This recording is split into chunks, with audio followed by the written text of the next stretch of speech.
muka-muka saya, wajah-wajah saya, video-video saya, suara-suara saya, tapi narasinya jual obat kuat. Aduh, menghina ini. Saya masih kuat. Saya japri itu yang punya akun di Facebook. Saya tuntut kau, hapus itu. Istri saya yang pertama lihat, dia bilang menghina. Ustadz kan masih kuat. Saya masih kuat, Prof. Masih bisa 5 kali satu hari, Pak. Nah, salah paham lagi nih, Pak. 5 kali ceramah maksud saya. Pejabat kita sekarang banyak yang menunjukkan kurang rasa malu. Bicara seenaknya, bicara tidak punya empati, bicara semau-maunya. Begitu diserang sama netizen, barulah dia minta maaf sambil pura-pura menangis. Itu orang berusaha malu tuh, Pak. Alhamdulillah. Alhamdulillahi rabbil alamin. Wa bihi nasta'inu ala umurid dunya waddin. Ashhadu an la ilaha illallah wa ashhadu anna Muhammadan abduhu wa rasuluh. Allahumma salli ala Sayyidina Muhammad wa ala alihi wa sahbihi ajma'in. Amma ba'd. Faqad qala Allah subhanahu wa ta'ala fi kitabil karim. Bismillahirrahmanirrahim. Ya ayyuhalladzina amanu dukhulu fi silmi kaffatan wa la tattabi'u khutuwatis syaitan innahu lakum aduwwum mubin. Wahai orang-orang yang beriman, masuklah engkau ke dalam Islam secara sempurna. Bukan Islam gimik-gimik, bukan Islam pil caleg, bukan Islam pilkada. Islamlah secara benar. Dan janganlah engkau ikuti langkah-langkah setan, karena sesungguhnya setan itu musuh yang nyata bagi kalian. Ketika Bapak Ibu mendapat undangan acara ini, setan berusaha menggagalkan agar kita tidak datang. Setan itu paling tidak senang kalau kita dengar ceramah. Kenapa? Bocor rahasianya. Maka dia berusaha menggoda kita di rumah tadi.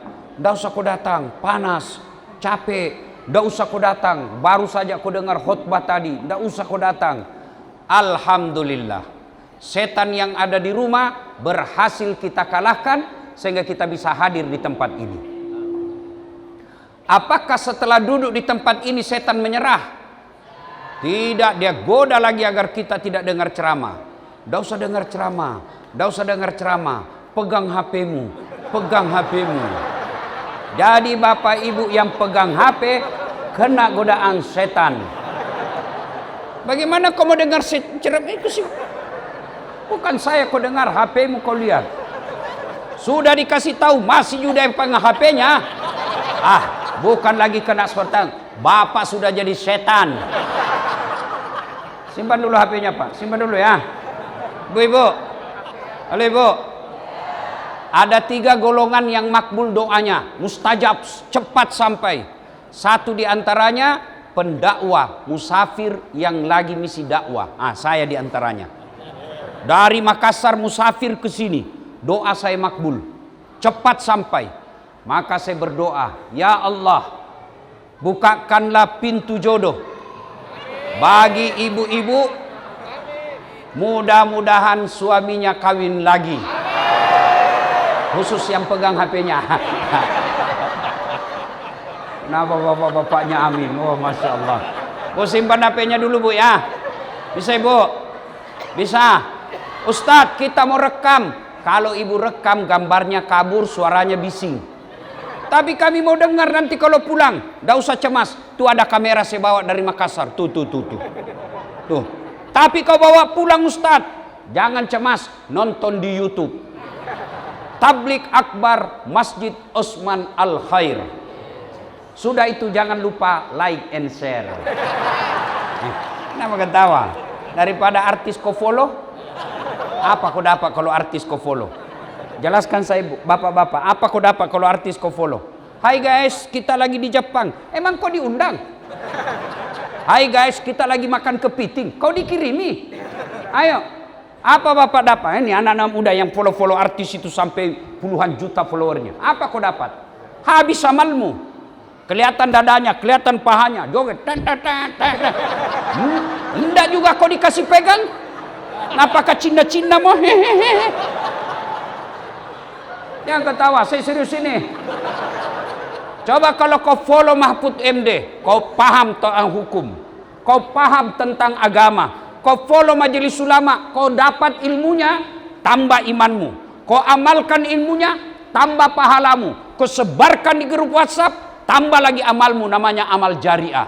Maka yang belum follow Dasat Latif, follow Dasat Latif. Simpan dulu HP-nya, Bu ya. Bu, simpan ya, bisa? Bisa. Wakalaidan bismillahirrahmanirrahim. Innallaha wa malaikatahu yusalluna 'alan nabi. Ya ayyuhalladzina amanu sallu 'alaihi wa sallimu taslima. Sesungguhnya Allah dan para malaikatnya bersalawat kepada Rasulullah Muhammad sallallahu alaihi wasallam. Maka wahai orang-orang yang beriman, bersalawatlah kalian kepada Rasulullah dengan sebaik-baik salawat. Ya ayyuhalladzina amanu taqullaha haqqa tuqatih wa la tamutunna illa wa antum muslimun. Wahai orang-orang yang beriman, bertakwalah kalian kepada Allah dengan sebenar-benarnya takwa, dan janganlah kalian mati kecuali dalam keadaan beragama Islam. Ayat ini Jumat dibacakan khatib, termasuk guru kita tadi Profesor Dr. Mahfud MD. Ketika khatib mimbar tadi, beliau pun membaca ayat ini. Dari ratusan ribuan ayat dalam Quran, ayat ini selalu diulang-ulang. Kenapa? Ayat ini penting. Wahai orang-orang yang beriman, bertakwa kalian kepada Allah sebenar-benar takwa, dan jangan kalian mati kecuali dalam keadaan beragama Islam. Berarti ayat ini Allah ingin sampaikan, Dasat, kamu ngaku Islam, KTP-mu Islam, belum tentu kau mati dalam keadaan membawamu Islam. Insya Allah tuan-tuan tidak akan mati dalam keadaan berzina. Amin. Insya Allah kita tidak akan mati dalam keadaan merampok. Amin. Insya Allah kita tidak akan mati dalam keadaan korupsi. Tapi yang bisa membuat kita mati kafir, hubbi aklil haram, suka makan barang haram. Dan salah satu barang haram itu adalah mereka yang menerima serangan fajar ketika pilkada kemarin. Ini semua muka-mukanya ini semua. Oh, nah kau semua pelakunya. Nah, maka terpilihlah anggota dewan kita ketika rakyat susah dia joget-joget. Terpilihlah pemimpin kita ketika kita susah mereka tidak peduli dengan kita. Apa yang dia pikir? Saya sudah kasih kau 300.000. Maka yang lalu biarlah berlalu. 2029 ke depan jangan lagi terima serangan fajar. Bisa? Bisa? Serius bisa? Dengarlah janji hambamu ya Allah. Mereka nanti yang masih terima serangan fajar, buat hidupnya menderita lahir batin. Hampa. Bapak Ibu saudara-saudara sekalian, yang terhormat guru saya Profesor Dr. Mahfud MD, tokoh nasional, cerdas dan berani. Biar cerdas kalau penakut tidak ada gunanya. Ini beliau cerdas, berani, kurang lebih sama orang Bugis. Beliau orang Madura, cuma sayangnya orang Madura takut sama istrinya. Kalau kami orang Bugis tidak ada takut sama istri. Cuma istri kami lebih berani daripada saya. Yang kita hormati Bapak Bupati Kayong Utara. Yang kita hormati Wakil Bupati. Beliau ini orang hebat, bisa mewakili Bupati. Sementara Bupati tidak bisa mewakili beliau. Alhamdulillah. Siapa lagi yang kita hormati? Yang kita hormati Sahibul Bait, mewakili ayahanda beliau Adinda Raja Sabta Oktahari beserta adinda beliau, adiknya. Mana lagi yang mau dihormati? Mantan Bupati. Mana lagi? Ketua Majelis Ulama Indonesia. Mana lagi? rektor, insya Allah. UIN. Semua deh, semua. Waktu habis. Ya. Ibu-ibu, Ibrahim alaihissalam kaya bu. Tapi hebatnya, apa itu? Apa itu? Oh, drone. Oh, biasalah itu bu. Ya, untung bukan gigi kita yang jatuh. Pak bu, Ibrahim alaihissalam ini kaya. Sampai kekayaannya dalam sejarah diceritakan binatang ternaknya saja lebih 12 ribu binatang ternaknya. Tapi hebatnya kaya galau, kaya gelisah. Apa gelisahnya? Jangan sampai ini harta yang saya miliki menguasai hati saya sehingga saya tidak bisa terlepas dari hartaku. Dia sengsara pikirannya pak, cemas. Kenapa cemas? Jangan sampai ini harta lebih saya cintai daripada Allah. Kalau kita pak sengsara karena tidak ada harta. Ini Ibrahim sengsara pikirannya karena kebanyakan harta. Maka untuk menghilangkan cintanya, terikatnya kepada harta, dia menyembelih binatang. Menyembelih apa dek? Binatang. Berapa dia sembelih? 1000 ekor domba, 300 ekor sapi, 100 ekor onta.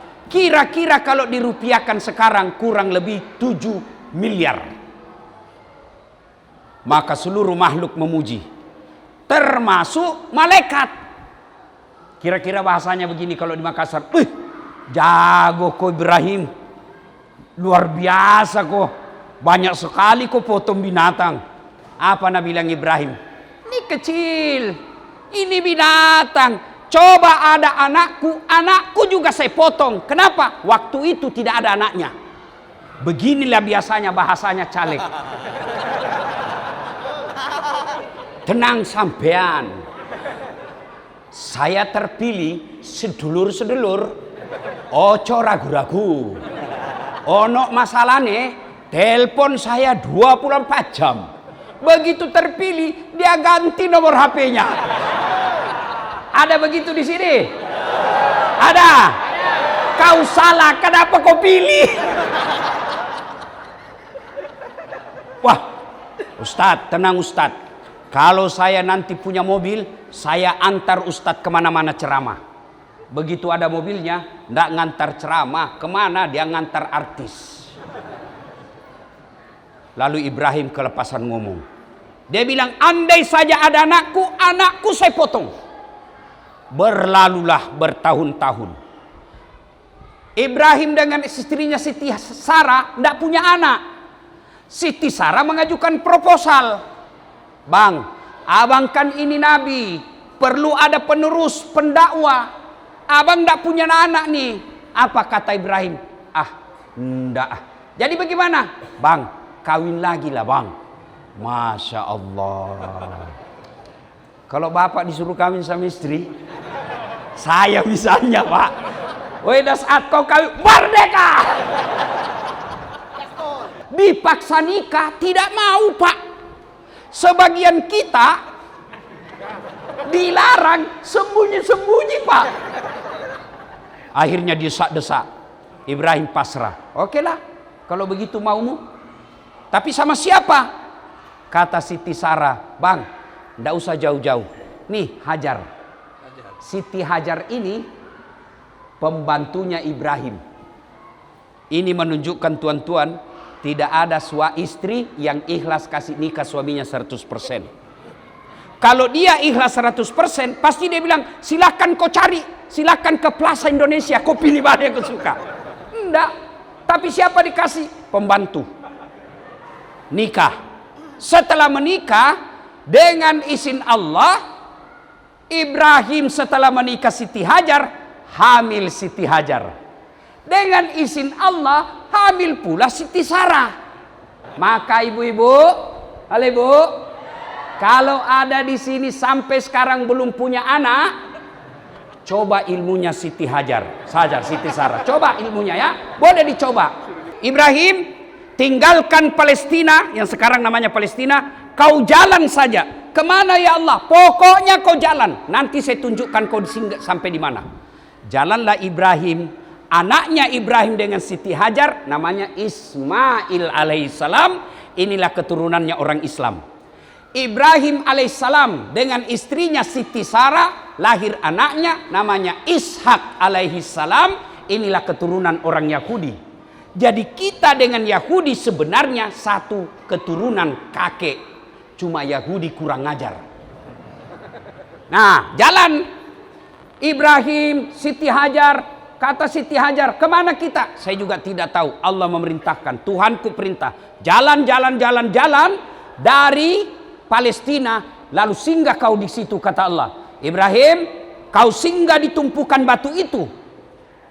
Tumpukan batu itulah sekarang Pak namanya Ka'bah. Setelah singgah, lalu Allah perintahkan, Ibrahim, sampai tujuanmu, balik lagi kamu ke kampung asalmu.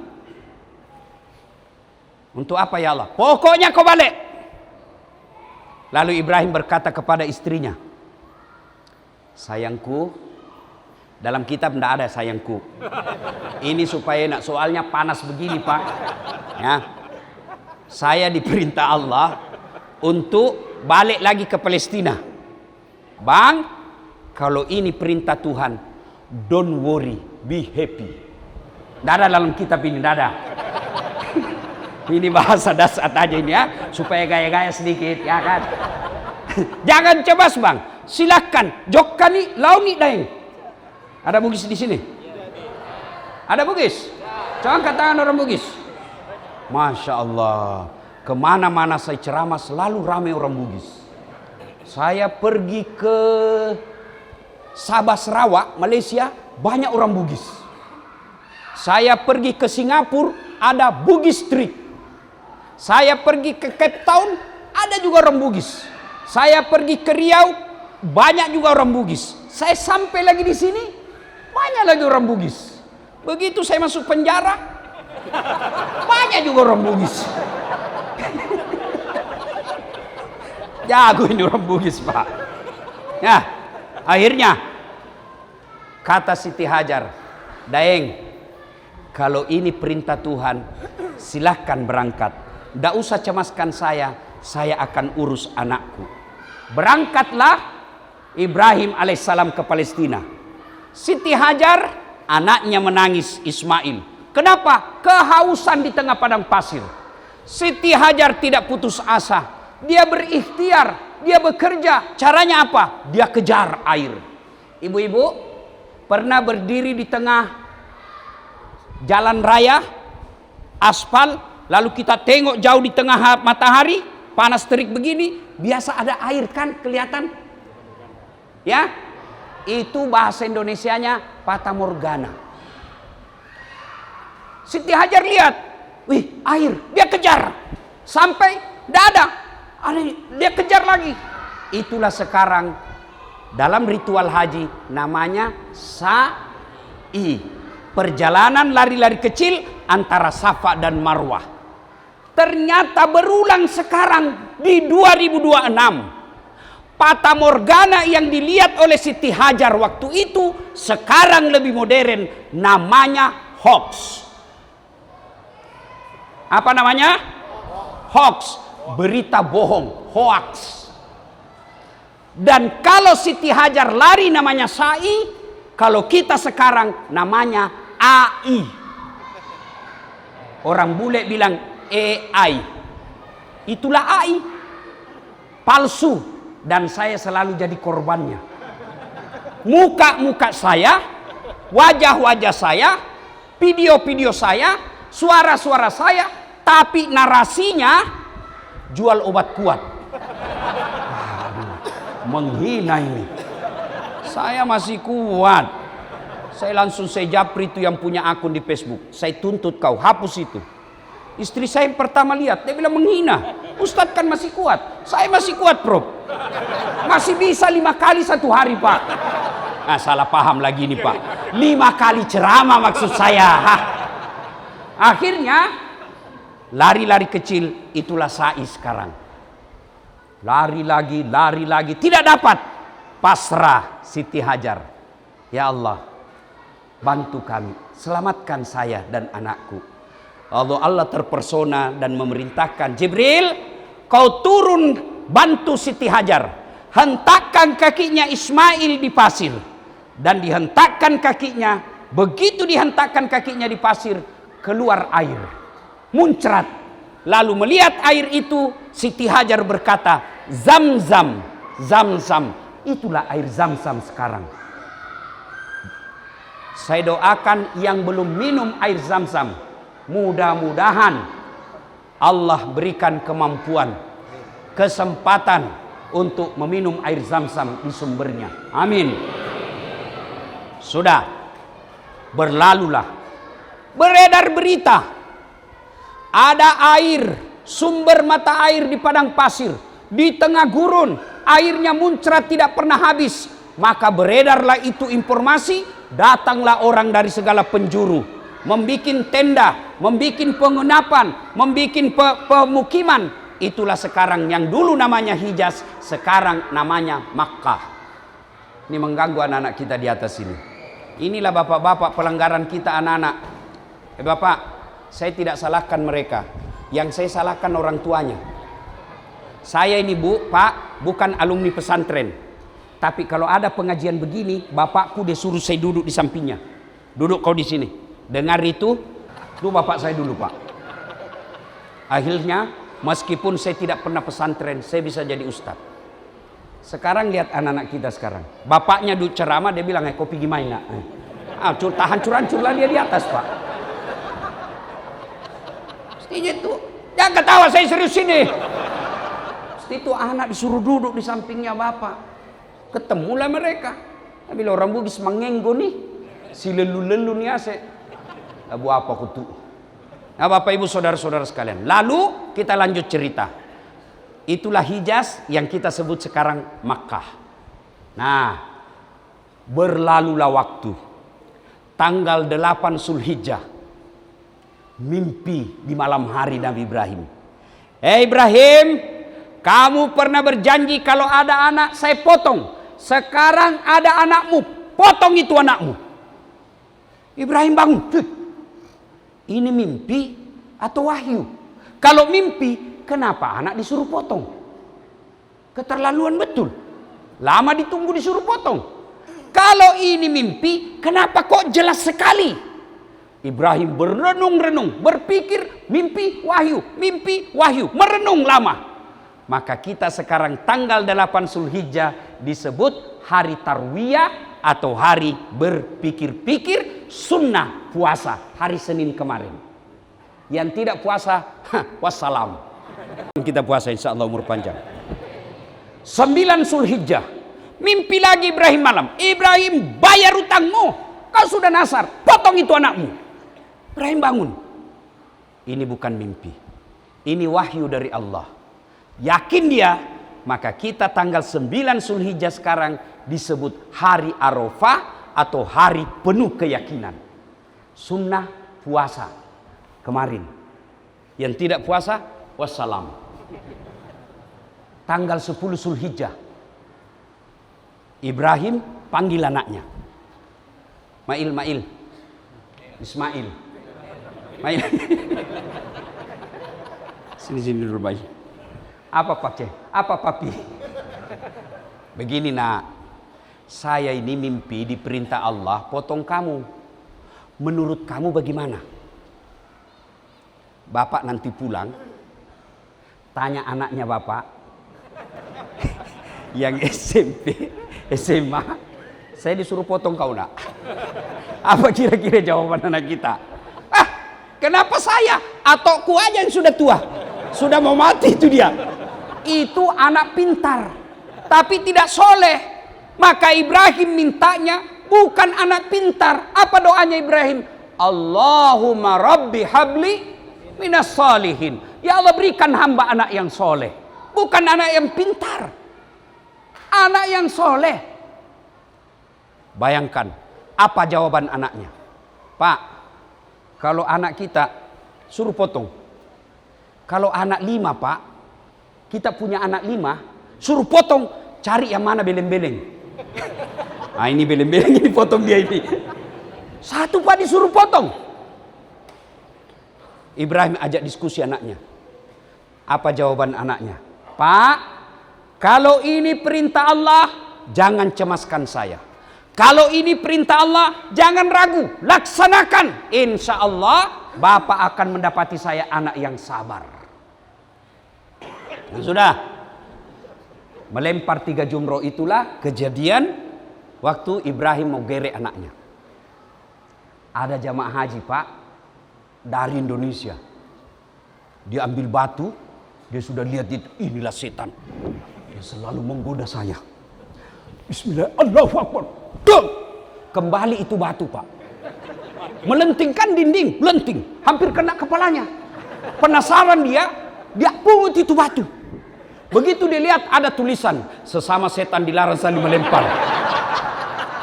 Dia bilang, di sini kau lempar saya, di Indonesia kita sama-sama mencuri MBG. Di sini kau lempar saya, di Indonesia sama-sama kita rampok MBG. Katanya 19.000 ekor sapi tiap hari, tapi kita tidak pernah lihat sapi MBG. Nah, setan.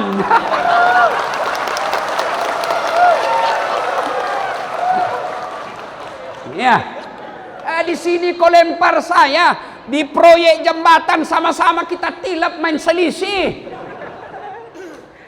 Oh, saudara-saudara sekalian ya, sudah. Lempar 3 jumroh, selesai. Bawalah anaknya. Sampailah dia di satu tempat yang konon kabarnya itu kalau bapak pergi umroh kan biasa dibawa siara luar. Itu ketika selesai kita dari Mina, dari Arafah, Musdalifah, kita menuju Mina, biasanya mutawif kita di bus, ibu bapak jamaah sebelah kiri. Ada di situ pos-pos dekat Istana Raja, disitulah dibaringkan Ismail. Lalu dibaringkanlah Ismail. Tutup mata, ikat. Sudah itu, malaikat semua terpesona. Terharu malaikat lihat Ismail. Lalu malaikat membesarkan Allah. Allahu Akbar. Allahu Akbar. Allahu Akbar. Mendengar ini disambut oleh Ibrahim. La ilaha illallah. Wallahu Akbar. Dan itu pun Ismail menjawabnya, menyebutnya. Allahu Akbar. Walillahil hamd. Itulah kalimat kalau kita takbiran. Allahu Akbar, Allahu Akbar, Allahu Akbar. Terpesonanya malaikat di langit. La ilaha illallah, Allahu Akbar. Ibrahim alaihissalam. Allahu Akbar, walillahil hamd. Ismail. Lalu Allah perintahkan, wahai malaikat, kau tengok ini makhlukku yang pernah kau protes ketika dia akan menjadi pemimpin di dunia, kau anggap dia akan membawa kerusakan. Kau lihat itu Ibrahim, anaknya yang lama ditunggu, kecintaannya. Saya perintah potong, dia mau potong anaknya demi ketaatannya kepada Tuhannya. Nih hebat ini makhlukku. Jibril, kau ke sorga ambil kibas, ganti lehernya Ismail untuk menutup nazarnya Ibrahim. Gantilah. Untung Pak, lehernya Ismail diganti leher kibas. Kalau tidak, bisa jadi kita tidak ada di sini.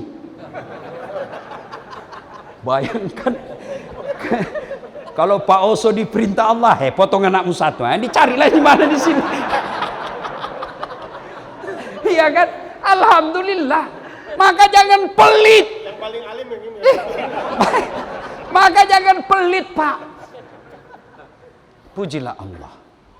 Sampai di situ, itulah sejarahnya kurban. Ini untuk pengetahuan. Apa realisasinya dalam hidup?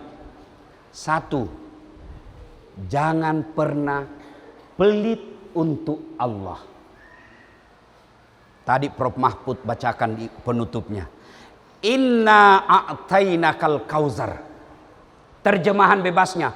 Banyak nikmat saya kasih kau dah saat. Hambaku banyak nikmat saya kasih kamu. Nih. Tahu ini? Anak-anak. Ini iPhone 17 2 tera.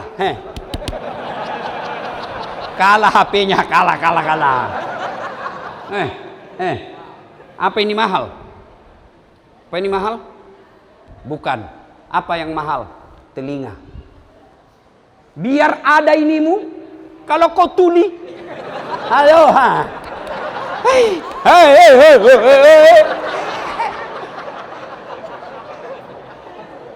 Iya. Berarti bukan handphone yang mahal. Apa yang mahal? Telinga. Allah kasih kau gratis. Dan hebatnya ini telinga, dia bisa bedakan mana suara suami istrimu, mana mantanmu. Dan tidak perlu kursus. Coba bayangkan. Ini ada kameranya, Pak. Ini kameranya, Pak. Yang hitam bisa jadi putih. Yang putih ada jerawatnya, bisa dia kasih mulus. Tapi apa kameranya yang mahal? Bukan. Apa yang mahal? Matamu. Ini saya mengajar Prof di Unhas, mata kuliah namanya sinematografi, fotografi. Itu kamera begitu, itu lebih 100 juta harganya. Tapi biar Bapak punya uang beli kamera, ndak ada ilmumu, ndak bisa kau pakai. Photostat setengah badan. Begitu jadi setengah badan, perut ke bawah. Ya. Mesti berapa harganya, ditahu ilmunya. Tapi bukan itu yang mahal. Mata. Ini mata, Pak, autofokus. Begitu Bapak buka, langsung fokus. Bayangkan kalau harus diputar dulu. Tentara mau tabrak, tunggu dulu, fokus. Iya toh? Dan hebatnya lagi nih mata, Pak Okta, dia bisa bedakan mana istri, mana sekretaris. Mana istri, mana tetangga. Bayangkan kalau tidak bisa kau bedakan, tak tukar-tukar istrimu. Kenapa? Lain-lain rasanya ini malam. Ternyata Satpol PP. Iya toh? Adek-dek. Dek. Tahu Ronaldo? Di Saudi gajinya 1 bulan 400 miliar. Kumpul seluruh gaji PNS di sini, enggak cukup itu, Pak. Apa dia hebat? Bukan. Karena Allah kasih kaki yang bisa bengkok. Biar hebat tekniknya, ilmunya, kalau tidak bisa bengkok kakinya, mana bisa main bola?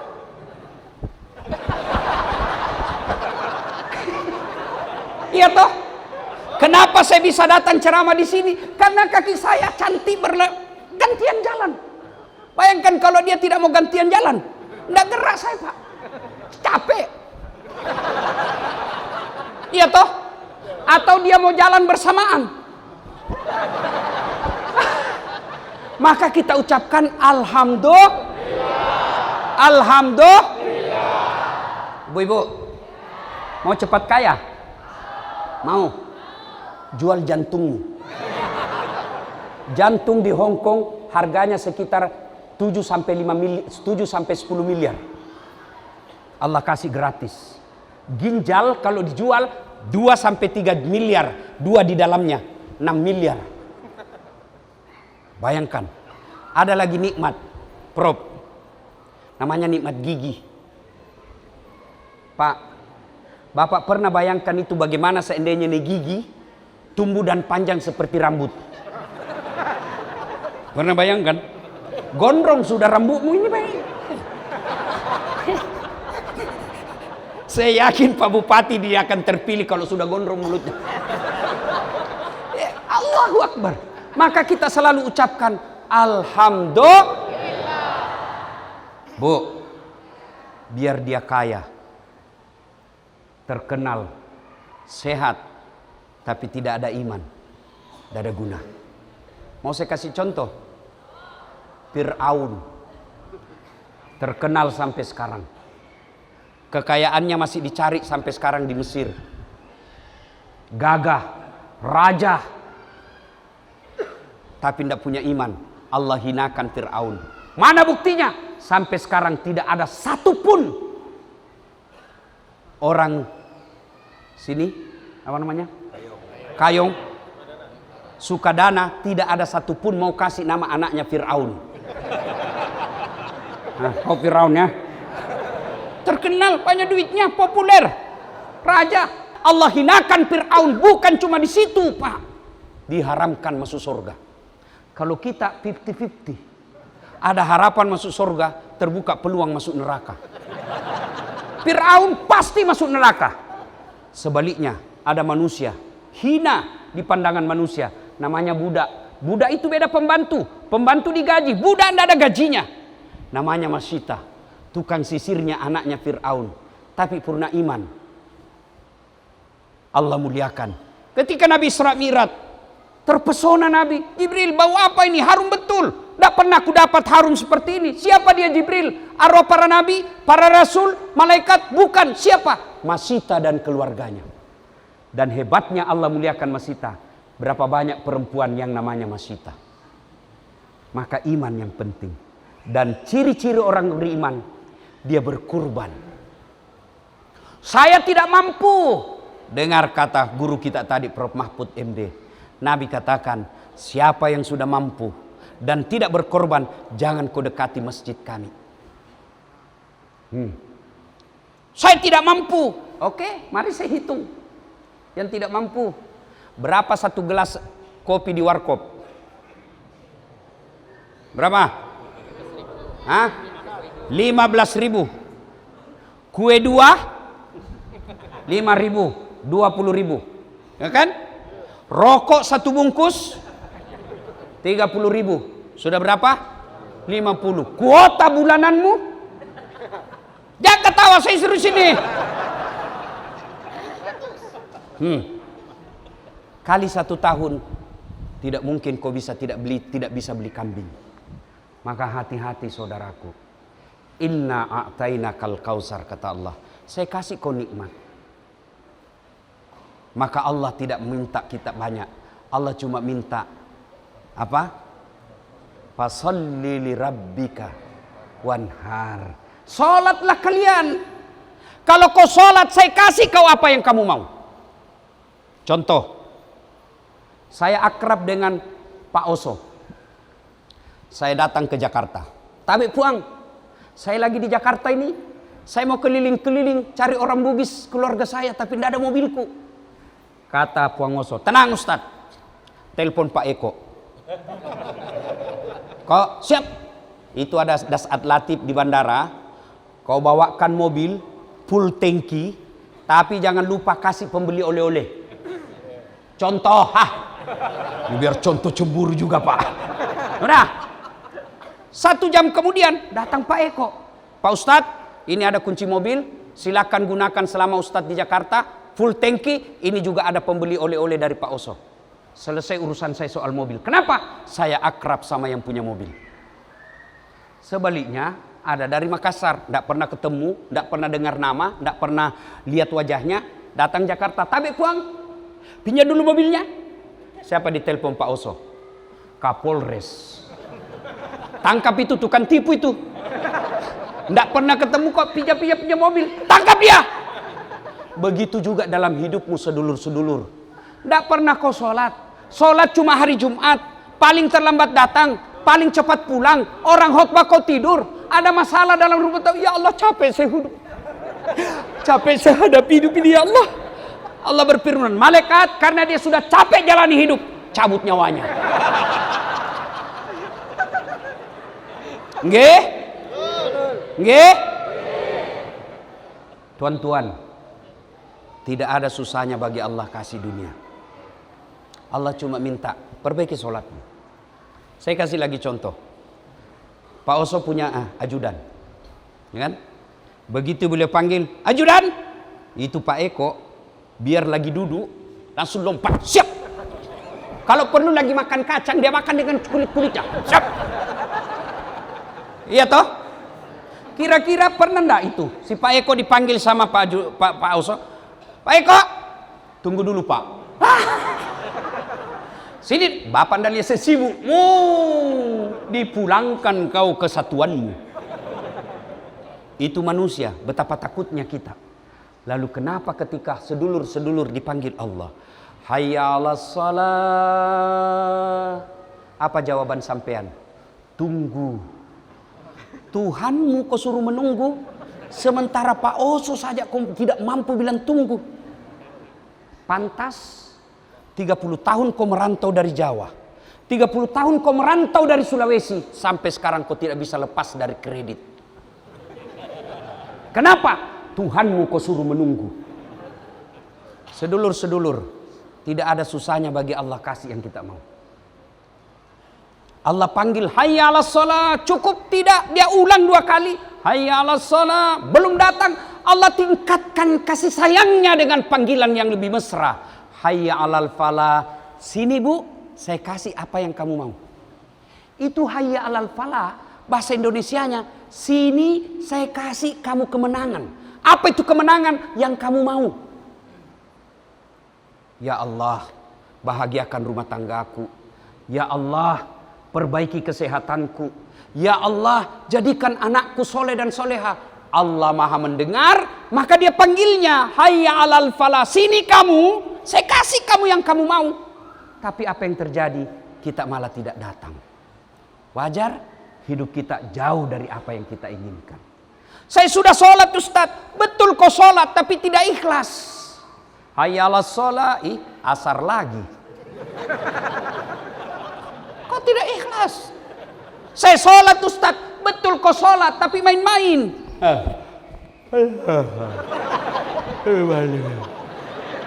Ya karena budu. Ihdinas siratal mustaqim.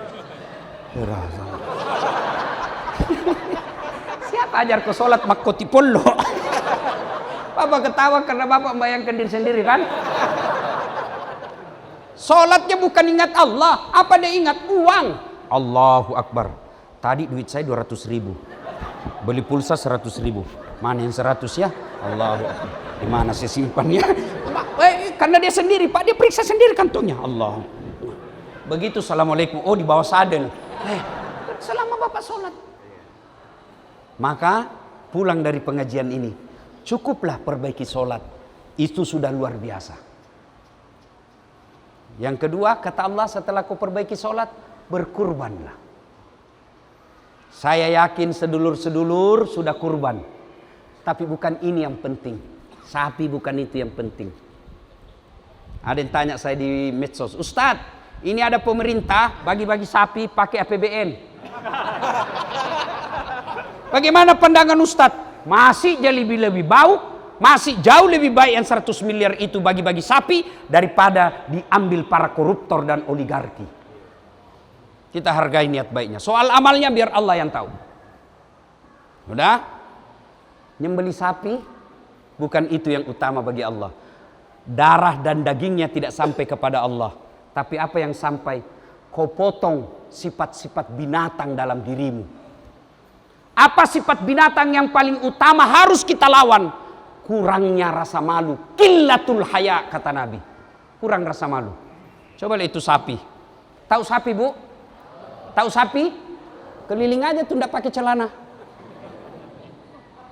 Kurang rasa malu Pak.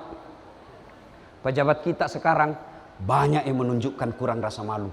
Bicara seenaknya, bicara tidak punya empati, bicara semau-maunya. Begitu diserang sama netizen, barulah dia minta maaf sambil pura-pura menangis. Itu orang berusaha malu tuh Pak. 2. Serakah. Serakah. Tahu serakah? Lebih bahaya dari pelit. Kalau pelit, tidak mau diambil duitnya Pak. Kalau serakah, sudah tidak mau diambil uangnya orang. Tahu monyet? Tahu monyet? Kasih pisang. Kasih lagi dia pegang tangannya sambil mengunyah. Kasih lagi pegang tangan kirinya. Kasih lagi kaki kanannya. Kasih lagi kaki kirinya. Kasih temannya, dia rebut lagi tuh. Monyet. Serakah. Banyak sifat-sifat yang mesti kita sembuh. Tapi waktu terbatas. Bapak Ibu, inti terpenting. Kalau Bapak punya sifat tidak bagus, tidak punya iman, maka Quran seperti dibacakan Prof. Mahfud tadi, kalian lebih hina dari binatang.